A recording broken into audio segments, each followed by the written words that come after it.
नमस्कार, सुबह लक्ष्मी, आप सभी का स्वागत है। मैं हूं हेमंत सही। आगे बढ़ने से पहले आइए देख लेते हैं इस वक्त की हेडलाइंस।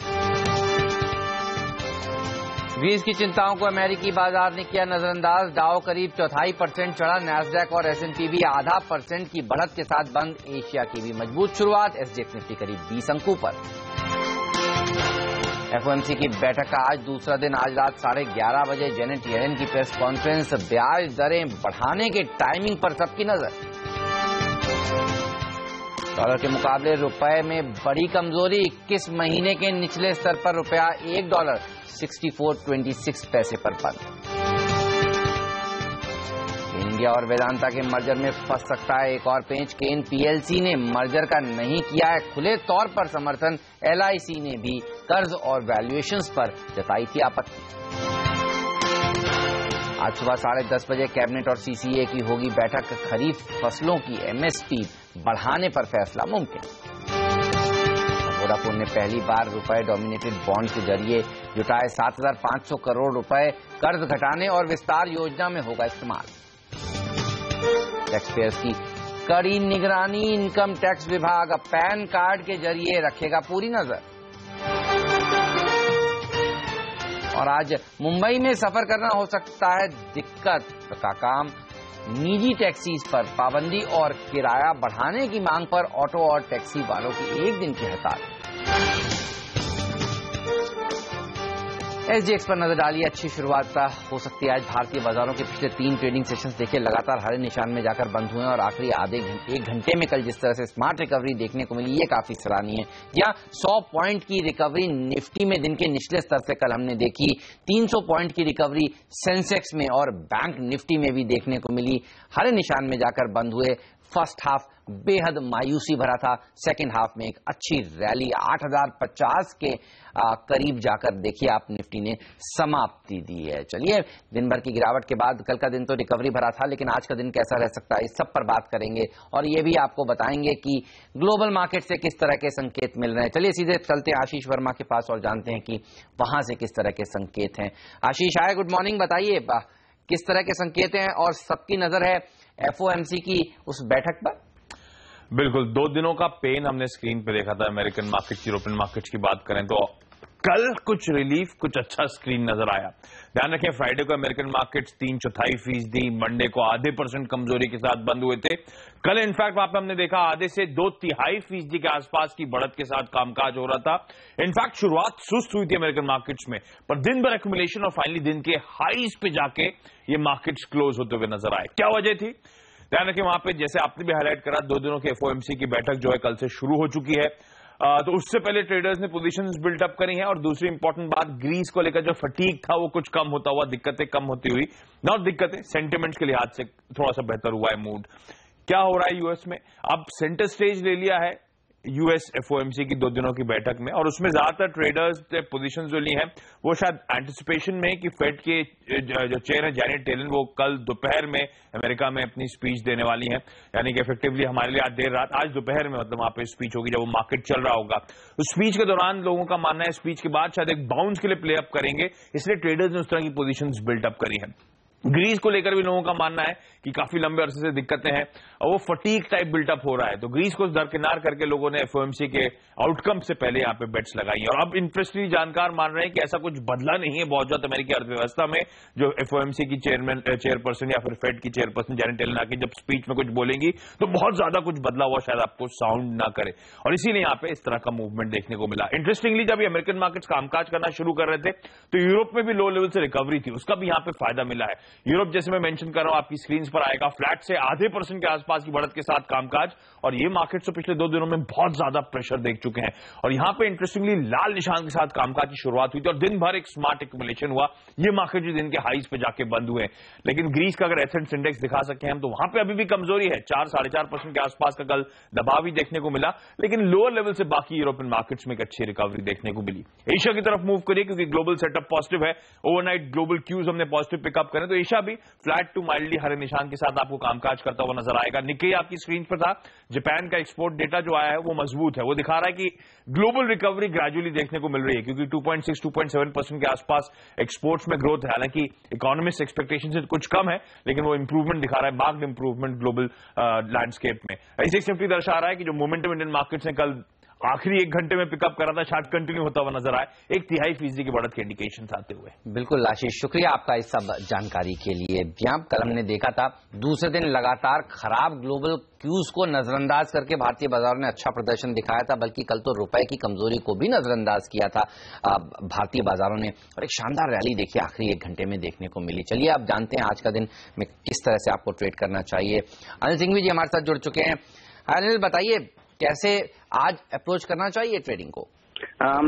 हेमंत, मुझे लगता है कल की मजबूती आज भी आगे बढ़ने की पूरी संभावना है। कल जिस तरह से बाजार ने लोअर लेवल से बाउंस दिया और स्क्रीन पर जो पूरी की पूरी रिकवरी होती दिखी, दिन के हाई पॉइंट पर हम क्लोज हुए, वो सेंटिमेंट इंप्रूव करने वाली बात है। सबसे बड़ी बात वो है, हालांकि डेटा अब भी उतने स्ट्रांग नहीं है, इनफैक्ट नेगेटिव साइड पर ही ज्यादा है, लेकिन ऐसा लग रहा है कि इस वक्त एफआईएस के डेटा को नजरअंदाज करके भारतीय बाजार थोड़ा और ऊपर बढ़ने की कोशिश कर सकते हैं, क्योंकि ग्लोबल मार्केट से थोड़ा सपोर्ट आता हुआ दिख रहा है।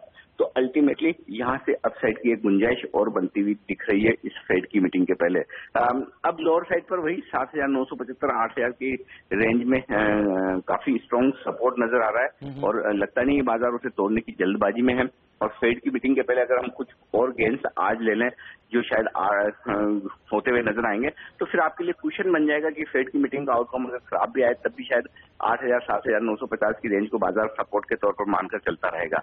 अब जहां तक अपसाइड का आज सवाल है, फेड की इस मीटिंग के पहले लगता है एक बार बाजार 8,150 की तरफ जाने की कोशिश कर सकते हैं, वो एक टारगेट होगा। लेकिन 8,150, 8,200 वो रेंज होगी जहां पर आपको प्रॉफिट बुकिंग भी आती हुई दिखेगी, और शायद थोड़ी शॉर्ट फिर से बनती हुई नजर आए, क्योंकि वहां पर हाईएस्ट ओपन इंटरेस्ट कॉल्स में शिफ्ट होता हुआ दिखा है। तो रेंज बाउंड ट्रेड है, लेकिन बायस पॉजिटिव रहना चाहिए, और कल की मजबूती थोड़ी और आगे बढ़ने की संभावना दिखती है। ऑलराइट, शुक्रिया आपका इस जानकारी के लिए। तो अगर एक गैप अप ओपनिंग होती है तो आपको क्या बेचना चाहिए या फिर वहां पर भी खरीदारी करनी चाहिए, ये एक अहम सवाल बन जाता है। चलिए इसका जवाब लेते हैं। हमारे साथ इंडियन ब्रोकिंग के समित चौहान जुड़ चुके हैं। हाय समित, गुड मॉर्निंग। एसजीएक्स निफ्टी संकेत दे रहा है कि एक अच्छी गैप अप ओपनिंग हो सकती है, 20-25 पॉइंट ऊपर है। बेचेंगे या खरीदेंगे? Good morning Hemant. देखिए कल हमने लो लेवल से अच्छी खासी रिकवरी देखी है, बट हमने लास्ट वेडनेसडे और थर्सडे को भी देखा था। वेडनेसडे को एक अच्छी खासी रिलीफ रैली आई थी, बट थर्सडे में हमने अच्छा खासा करेक्शन देखा था। तो हम डायरेक्शन के साथ जाना चाहेंगे। तो इन केस आज गैप अप ओपनिंग होती है और हमें 8080 8090 के आसपास अगर लेवल देखते हैं, तो वहाँ पे हम विद डायरेक्शन एक सेल कॉल लेना चाहेंगे विद स्टॉप लॉस ऑफ 8150, और फिर हम एक्सपेक्ट करेंगे वापस 7950 7920 के लेवल्स टेस्ट हो जाए। और कौन से वो स्टॉक्स हैं जहां पर आप तेजी या मंदी खेलना चाहेंगे आज? ये सर देखिए थोड़ी स्टॉक स्पेसिफिक एक्शन हम देख सकते हैं। तो एक बाय होगा गेल में with stop loss of 388, target 415 का होगा, और शॉर्ट साइड पे अगर हाई लेवल से आज बाउंस मिलता है तो एक्सिस बैंक में शॉर्ट करना चाहेंगे विद स्टॉप लॉस ऑफ 564 और टारगेट होगा 535 का। ऑलराइट, तो एक शॉर्ट साइड का आइडिया, एक लॉन्ग साइड का आइडिया, गेल में तेजी करें और शॉर्ट करें आप एक्सिस बैंक को। शुक्रिया समित आपका इस जानकारी के लिए। और केन इंडिया और वेदांता के मर्जर में एक और पेंच फंस सकता है। नेटवर्क 18 को मिली एक्सक्लूसिव जानकारी के मुताबिक केन इंडिया में करीब 10% की हिस्सेदारी रखने वाली ब्रिटिश कंपनी केन पीएलसी अभी तक इस मर्जर का खुले तौर पर समर्थन नहीं कर रही है। पूरी जानकारी जानने के लिए सीधे चलते हैं हमारी सहयोगी नयनतारा राय के पास। नयनतारा, ये बताइए, केन पीएलसी ने अभी अपना रुख साफ नहीं किया है, क्या लग रहा है वो भी एलआईसी की तरह ही एक स्टैंड लेंगे कुछ दिनों बाद? हाँ जी, केन एनर्जी पीएलसी ने अभी तक अपना रुख को साफ नहीं किया है। उन्होंने ये कहा है कि हाँ, हमें मालूम है कि वेदांता ने अनाउंसमेंट किया है मर्जर के साथ, परंतु हमें कुछ दिन लगेंगे, कुछ टाइम लगेगा उसको असेस करने में कि अगर ये केन एनर्जी के इंटरेस्ट में है। केन एनर्जी के पास 9.8% स्टेक है केन इंडिया में, वो सबसे बड़े शेयर होल्डर है। अगर आप माइनॉरिटी शेयर होल्डर वोट को देखेंगे तो इसका मतलब ये है केन एनर्जी पीएलसी के पास 25% of the minority share holder vote है। तो ये बहुत ही आवश्यक है अनिल अग्रवाल के लिए, वेदांता के लिए, केन इंडिया के लिए कि केन एनर्जी पीएलसी मर्जर को एक ग्रीन लाइट दें। अब ये भी याद रखें कि जो इनकम टैक्स डिपार्टमेंट है उन्होंने एक नोटिस भेजा था केन एनर्जी पीएलसी को $1.6 बिलियन के लिए। उन्होंने केन एनर्जी को बैन भी किया था कि वो एक भी शेयर केन इंडिया में नहीं बेच सकते हैं। तो अगर मर्जर होगा भी तो इसका मतलब ये भी हो सकता है कि income tax department high court को मूव करे, जब वो मर्जर की डिस्कशन हो रही होगी, कि केन एनर्जी पीएलसी को रोका जाए कि वो अपने शेयर्स जो उनको मिलेंगे वेदांता में उसको ना बेचे, क्योंकि अगर केन एनर्जी पीएलसी इंडिया में है ही नहीं तो उनको अपना टैक्स ड्यूज कैसे मिलेगा। तो ये देखना पड़ेगा कि अगर केन एनर्जी पीएलसी को वेदांता के शेयर्स चाहिए या नहीं चाहिए। बिल्कुल, शुक्रिया आपका नयनतारा इस जानकारी के लिए। अभी वक्त है फिलहाल एक छोटे से ब्रेक का। ब्रेक के बाद आपको बताएंगे कौन से और वो शेयर हैं जहां पर आपकी नजर होनी चाहिए और करेंसी और कमोडिटी बाजार को आज आपको किस तरह से अप्रोच करना चाहिए। आप बने रहिए CNBC आवाज के साथ।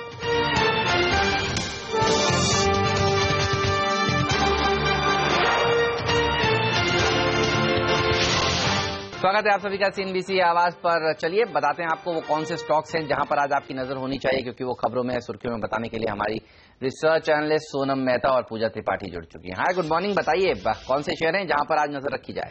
Good morning Hemant. Jubilant Life Sciences के साथ शुरुआत करेंगे, जिसके लिए एक पॉजिटिव खबर आई है, जहां पर कंपनी ने अपनी विटामिन B3 की दवा के दाम को बढ़ा दिया है 10% से।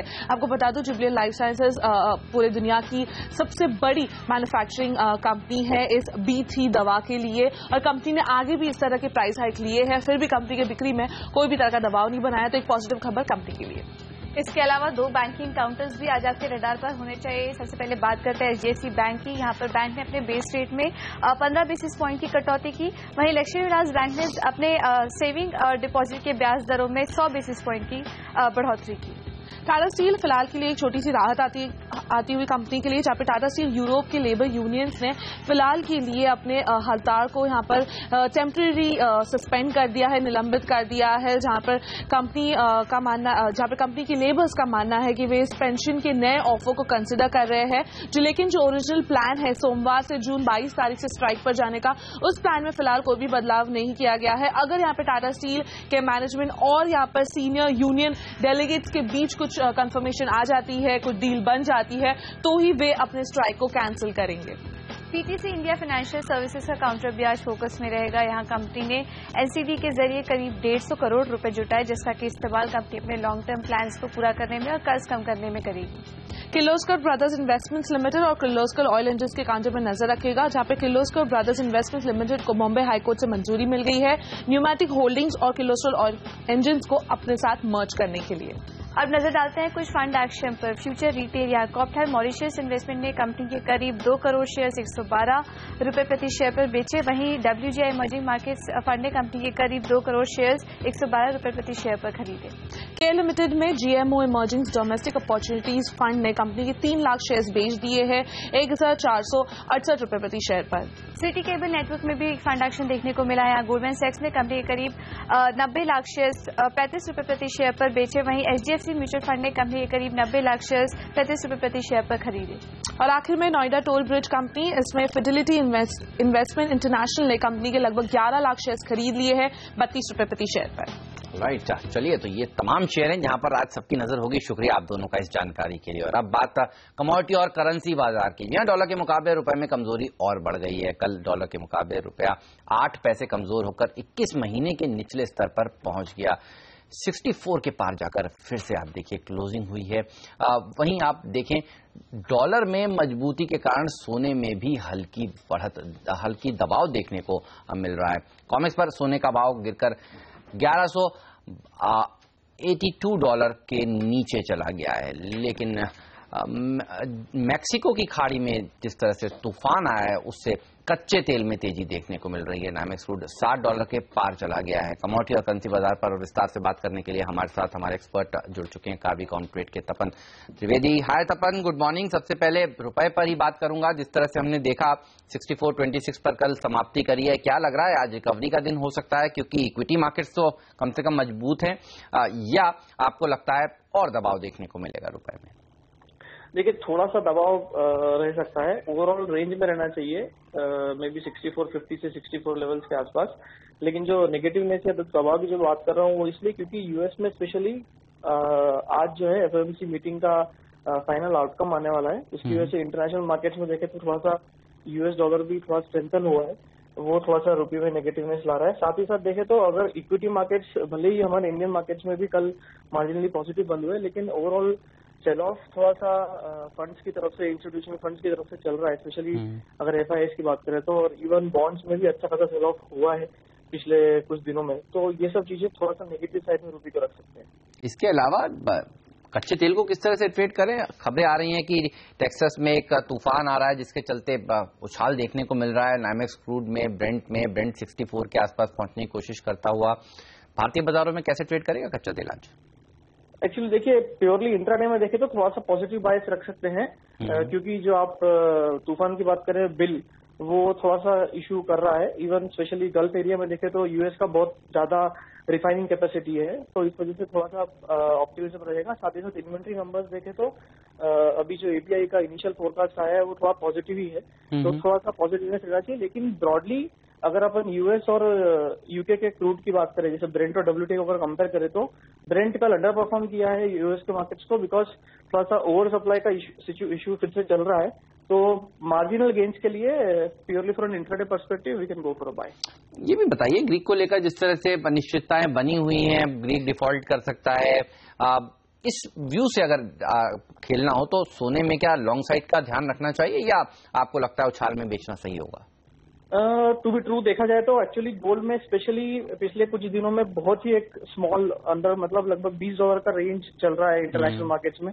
मैक्सिमम देखा जाए तो 1190 से 1195 का, और नीचे की साइड में 1170 के आसपास का रेंज में ही गोल्ड घूम रहा है। अभी जिस हिसाब से ग्रीस का अपडेट्स है उसमें तो फिर भी थोड़ा कंफ्यूजन है, क्लैरिटी नहीं है। लेकिन हाँ, FOMC का जो मीटिंग है आज, अगर उसके मद्देनजर देखा जाए तो थोड़ा सा मेरे ख्याल से नेगेटिव प्रेशर रह सकता है। इसी रेंज के अंदर ट्रेडर्स पुल बैक में सेल करके चल सकते हैं।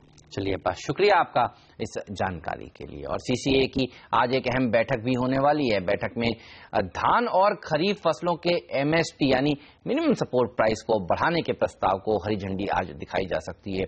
CACP ने धान की MSP 50 रुपए बढ़ाकर 1410 रुपए प्रति क्विंटल करने की सिफारिश की थी। इसके अलावा CACP ने दालों की MSP बढ़ाने का प्रस्ताव भी दिया है, जिसे घरेलू उत्पादन बढ़ाया जा सके और इंपोर्ट पर लगाम लग सके।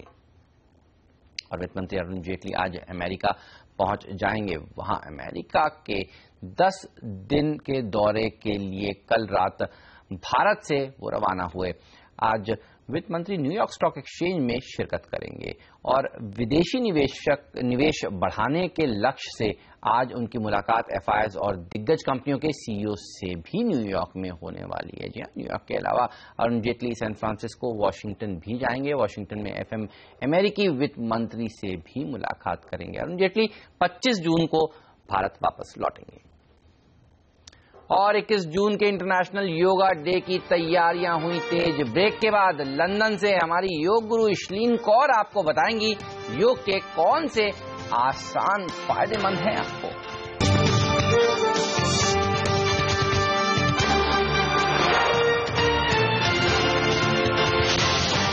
सुबह लक्ष्मी में आपका सबका एक बार फिर से स्वागत है। अब बात करते हैं अंतर्राष्ट्रीय योग दिवस की, जो 21 जून को है। इसकी तैयारी में प्रधानमंत्री नरेंद्र मोदी के साथ पूरा देश जुट गया। इस मौके पर CNBC आवाज भी बढ़ चढ़कर लोगों को योग के प्रति जागरूक करा रहा है, और अपने खास आयोजन में, जिसका नाम है इंडिया का योग।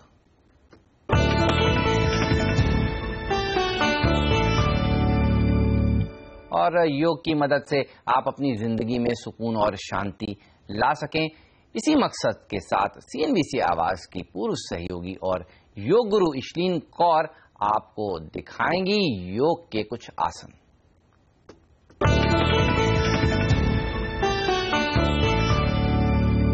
प्राण यानी आपकी ब्रेथ। आप अपनी ब्रेथ को किस तरह से कंट्रोल कर सकते हैं, ये प्रैक्टिसेस हमें सिखाती हैं। सबसे पहले एक योगी को आना चाहिए किस तरह से सही तरीके से ब्रीथ किया जाए। उसके लिए आप अपने हाथ यूज कर सकते हैं। तो आपका जो राइट हैंड होगा वो आप अपनी चेस्ट पर रखिए, आपका जो लेफ्ट हैंड है वो आपके पेट पर जाएगा। जब आप सांस लेंगे यानी कि इनहेल करेंगे तो आपका पेट बाहर आएगा, और जब आप एक्सहेल करेंगे तो पेट अंदर आएगा। और अक्सर लोग, जब हम जनरली ब्रीथ करते हैं तो हम ये सब ध्यान नहीं देते, लेकिन योगिक ब्रीदिंग आपको ये सिखाती है। चलिए एक बार ट्राई करते हैं।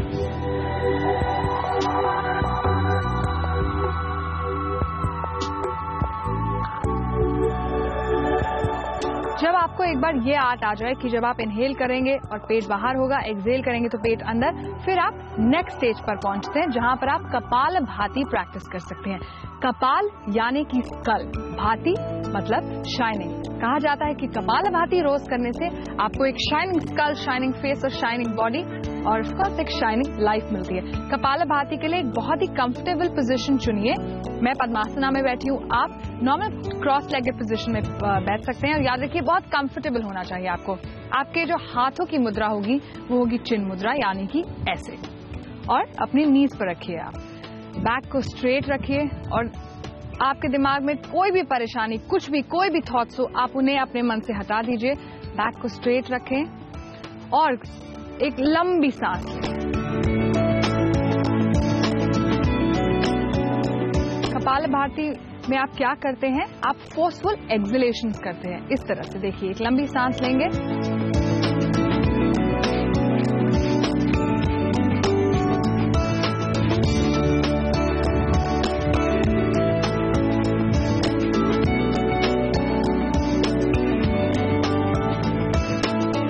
तो अगर आपको कंप्लीट योगिक ब्रेथ यानी सही तरीके से ब्रीथ करना आ जाएगा, आप कपालभाति बहुत ही आसानी से करेंगे और कपालभाति के बहुत ज्यादा फायदे आपको अपनी लाइफ में भी मिलेंगे।